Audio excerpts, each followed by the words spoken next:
Sadly, it is not summertime. It is time for another video from Miss Morgan talking about history things. So get your note sheet ready, your pen or pencil, and it's time to learn about the Holy Roman Empire and the Church. Topics you've been dying to know about, I'm sure, for ages. Anyway, lots of drama in this section though. History drama, people going back and forth, squabbling, having problems. Anyway, let's get started. So first, here's a short definition of what exactly the Holy Roman Empire is, because it's a little confusing. So there were European territories that were ruled by a Frankish or German king who had the title of Roman Emperor beginning with Charlemagne in 800. We've already studied him. It ended in 1806, actually, with Francis II when he gave up his crown. So the Holy Roman Empire was around for a long time, and that's the gist of what it was. So first we have Otto. Now Otto was unlike some of the other people mentioned that will be mentioned in this video, because Otto did not really cause issues with the church. He worked with the Catholic Church. He appointed bishops to government jobs, so obviously the Catholic Church was psyched about that. And in 962 he was named Holy Roman Emperor. This is after he defeated some Roman nobles. He was given that title. So Otto's pretty chill, pretty, going with the flow, hanging with the church and those important things back in the 900s. Moving on, we have emperors struggling for control. So what the deal was is that it was typical, or happened frequently, that the Holy Roman emperors would pick bishops and abbots within their areas that they were in charge of. But the church wanted to start ending the involvement of kings and emperors with the church in these types of selections. So what you're writing down refers to these issues, and remember, secular means non-religious, or in this context is referring to kings or emperors. If you're watching this on your own at home or because you were absent, then be sure you pause the video when you need to make sure you can get all the information on your note sheet. So this was a problem at times with the emperors in the church.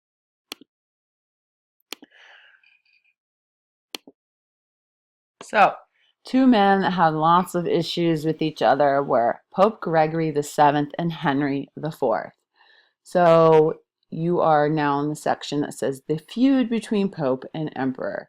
So as you can see on the slide, in 1054, Henry IV was crowned the King of Germany and eventually Holy Roman Emperor.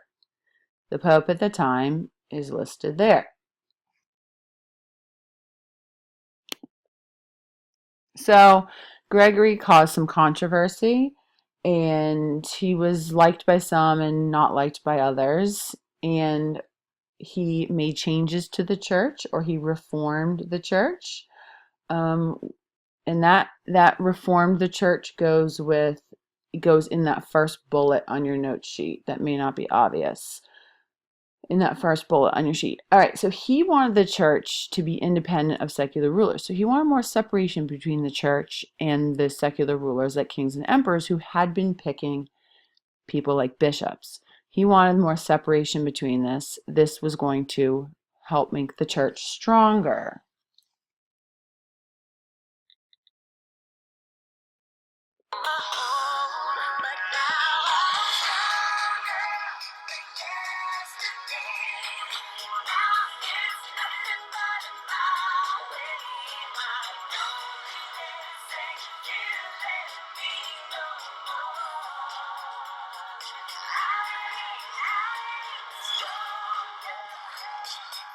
I mean, the church was very strong at this point, but they want, to be as powerful as possible. Anyway, so there was something at this time called lay investiture, and you were writing in the definition for that. And basically, lay investiture is when someone like Henry appoints a bishop. Okay, when you're done with page 1, you want to flip to page 2 to continue the notes.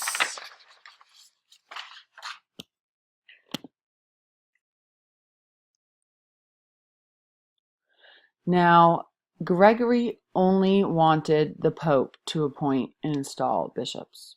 He thought that was only the Pope's job.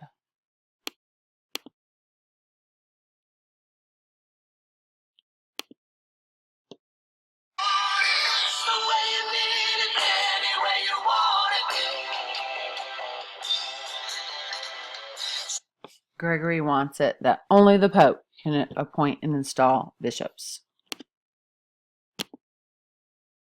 You can imagine that Henry was not a big fan of this idea. His take on this was that bishops in his area held their lands as royal fiefs. Henry is the overlord. He is giving away land to the bishops, and therefore he's in charge of them. He should be able to install the bishops. That was his opinion, because he doesn't want this power taken away from him. So this is what kind of got things brewing between the two.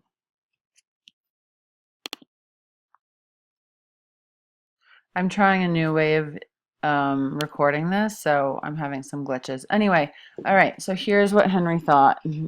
If you need to pause the video to write all this down, that's what you should do.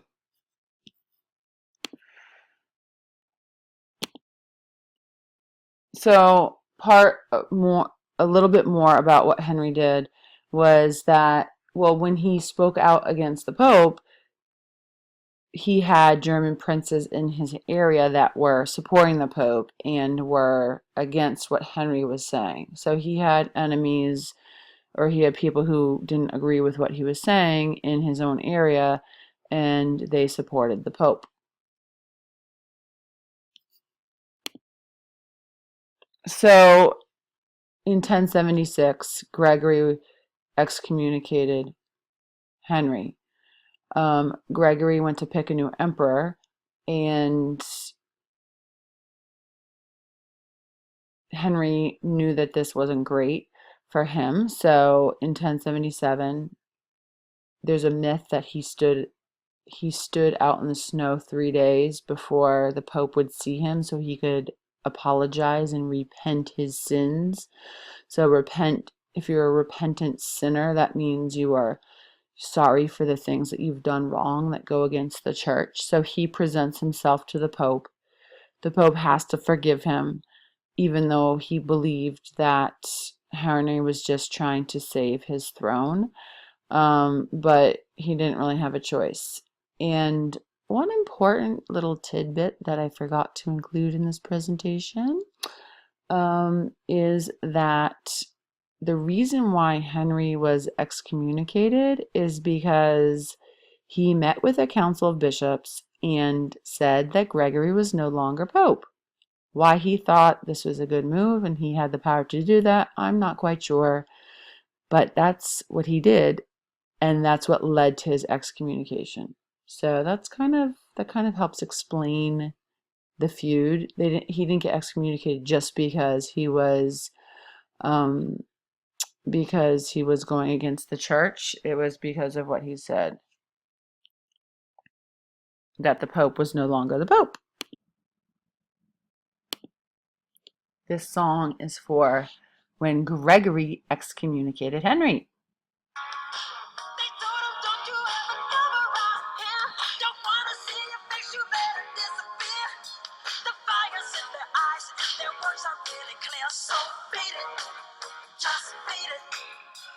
Sadly for the Pope, Henry returned to repent his sins and was let back into the church. So Henry's back in the church to save his throne. The excommunication's lifted. He returns to Germany to put down the rebel nobles, and he wants to get back at the Pope and take revenge on Gregory. And he does that by bringing an army to Rome and forcing the Pope into exile. So this behavior is not, adult men modeling the best way to deal with a dispute, but when people are in power, they do things and they try to gain power and not be put down by other people. So, but to me, I see this kind of as like back and forth, back and forth. He did this, and then this one's going to do that back, and then he's going to do this, and this one tries to get back. Kind of if you have a sibling, maybe you've done something similar. You just go at each other and try to get back at the person. That's just what this is, just a history version with men arguing over should an emperor be allowed to appoint bishops and no bishops in their area. There is eventually a compromise, the Concordat of Worms. I know it looks like worms, but Worms is how it's said. And so on your paper, you're writing in what the church is able to do and what the emperor is able to do. So there was a compromise in the end, but lots of back and forth between Henry and Gregory before the compromise was reached. Ooh. Whoa, that was pretty intense. All right, now we are on page 3. Church power reaches its height. So the church has always been powerful. Oh, it is even more powerful. Can you believe it? 1200s. It is extremely powerful, both religiously and politically.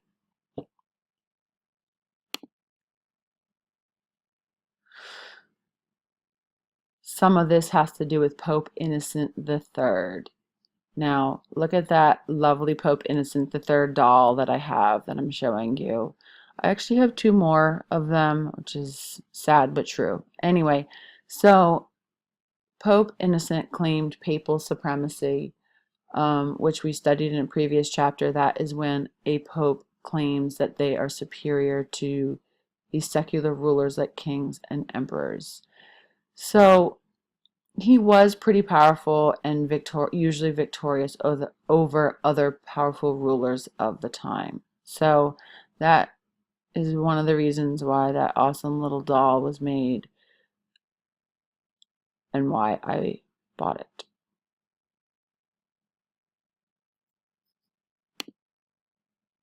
So Pope Innocent III, you may remember, maybe not, he is the one who was responsible for King John being excommunicated and England being placed under the interdict because King John appointed an Archbishop of Canterbury without the Pope's approval.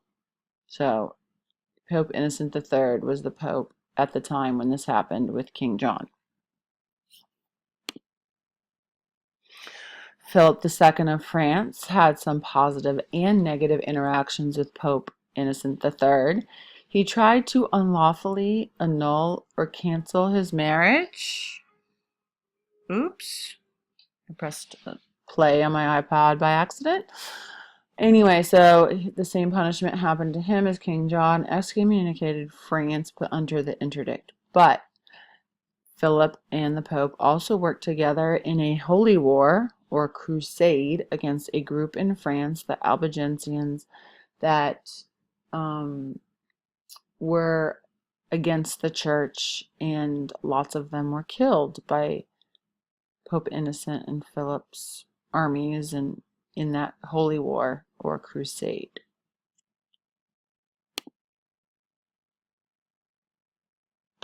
So this last little bit tells you how Pope Innocent III strengthened the Catholic Church's power. And most of it is written in for you, but you are going to be writing in something about the Papal States becoming bigger.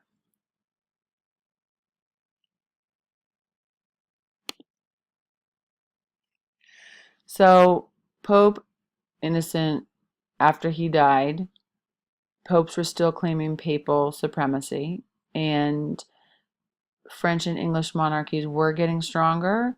There were some challenges to the church, like one we've already studied with Pope Boniface and Philip IV. And so that was there was ongoing tension between the church and kings.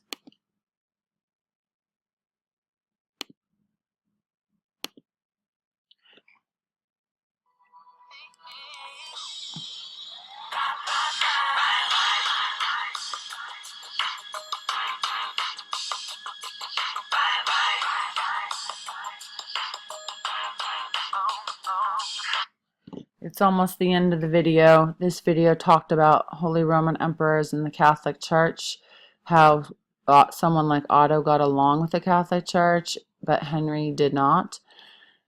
Henry and Pope Gregory had a big issue over emperors appointing bishops, and Pope Innocent was a very powerful pope.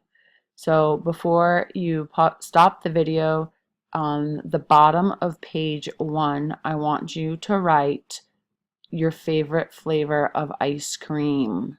Mine is coffee Oreo, then cookie dough. But coffee Oreo, if I could only pick one, that's it. All right. Hope you got the notes. See you in class. Bye, bye, bye.